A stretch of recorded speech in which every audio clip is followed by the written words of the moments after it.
कि आप अपनी मर्जी से उनके पास जा नहीं सकते, तो उनको बुलाओ। बोले उनको बुलाने के लिए आपके पास भजन नहीं है।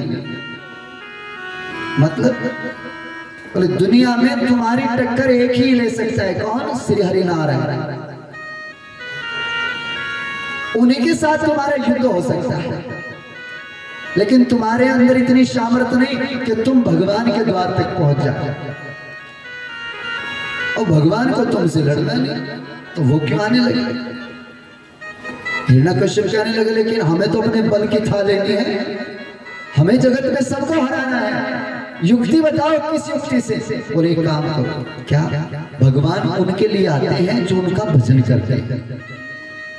तुम भगवान का भजन करो, वो आएंगे। हिरण्यकश्यप कहने लगा, वाह प्यारे, भजन करने में हाथ तो पहले ही जोड़ने पड़ेंगे। त्वमेव माता च पिता त्वमेव बंधु च सखा त्वमेव। और हम हाथ जोड़ करके पहले वंदना करेंगे तो हार तो हम पहले ही गए, लड़ेंगे क्या? खा अरे प्रतिद्वंदी से, अपने दुश्मन से अगर पहले ही हाथ पैर जोड़ लिए तो फिर लड़ाई कहाँ रह गई? ये तेरा रास्ता हमें ठीक नहीं, दूसरा रास्ता बता। नारद जी कहने लगे एक रास्ता और है। वो कौन सा? कि तुम जो भगवान के प्यारे हैं तुम उन्हें दुख दो, उनको दुखी करो। भगवान अपने हिसाब से तुम्हारे पास आए या ना आए, लेकिन जब तुम उनके प्यारों को दुख दोगे, उनकी पवित्र आत्माओं को दुखी करोगे, तो अपने भक्तों की करुण पुकार सुन करके भगवान जरूर आएगा, तब युद्ध होगा। अब इतना सुनते हिरण्यकश्यप और हिरण्यकश्यप ने पृथ्वी पर इतना आतंक मचाया कि सब लोग रोने लगे, हे प्रभु, ये कहां से इतना बड़ा आतंक आ गया? ये चारों तरफ से हमारे ऊपर राक्षस लोग मंडरा रहे हैं। इतना रोए कि धरती पर पानी पानी दिखने लगे। उसी को लिखा है कि हिरण्यकश्यप ने पृथ्वी को उठा करके रसातल में छुपा दिया। रसातल कहीं और नहीं है, ये जो आग के आंसू हैं यही रसातल है। संसार के जीवों को इतना रुलाया कि धरती पानी पानी हो गई। उस दुख को देख करके भगवान ब्रह्मा जी की नासिका से शुक्र अवतार लेकर के संसार में प्रकट हुए, वाहरा अवतार लेकर के प्रकट हुए।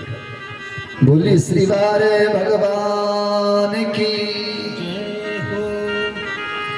वाहरे का एक अर्थ होता है श्रेष्ठ दिवस, और श्रेष्ठ दिवस कौन सा होता है? जब हम बुराई पर विजय प्राप्त करते हैं, वही हमारा श्रेष्ठ दिवस है। हमारे जीवन में कहीं ना कहीं कोई ना कोई बुराई रहती है, तो जब हम अपनी बुराइयों पर विजय प्राप्त करते हैं, वही दिन वही समय हमारे लिए श्रेष्ठ दिवस होता है। हमारे भगवान ने हिरण्यकश्यप के साथ बड़ा युद्ध किया। युद्ध में हिरण्यकश्यप को समाप्त किया और हिरण्यकश्यप रण छोड़ करके भाग चला। बारह भगवान ने इस पृथ्वी की राजभार मनु महाराज को सौंपा। महाराज, आप पुनः इस सृष्टि का अच्छे प्रकार से नियम बनाओ, अच्छे प्रकार से इसको चलाओ। मनु महाराज और उनकी पत्नी शत्रुता दोनों ने मिलकर के एक संविधान रचा, जिसका नाम रखा गया मनुस्मृति। मनुस्मृति में पुनः फिर चारों वर्णों की व्यवस्था,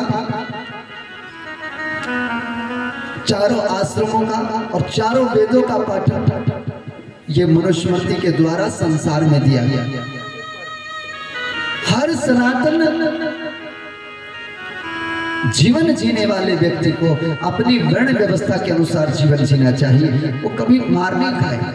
संसार में सब लोग शूद्र पैदा होते हैं, लेकिन अपने अपने कर्म के अनुसार वो ब्राह्मण बनते हैं, वैश्य बनते हैं, क्षत्रिय बनते हैं, कर्मागति अनुसार। हमारे संसार में कई जाति बिरादरी नहीं थी। इस सनातन धर्म में कोई जाति नहीं थी, कोई बिरादरी नहीं थी। यहाँ वर्ण व्यवस्था थी। एक ही पिता की 4 संतानें, एक राजा के पास पहुंच गया, क्षत्रिय बन गया, लड़ाई के काम में लग गया। एक बच्चों को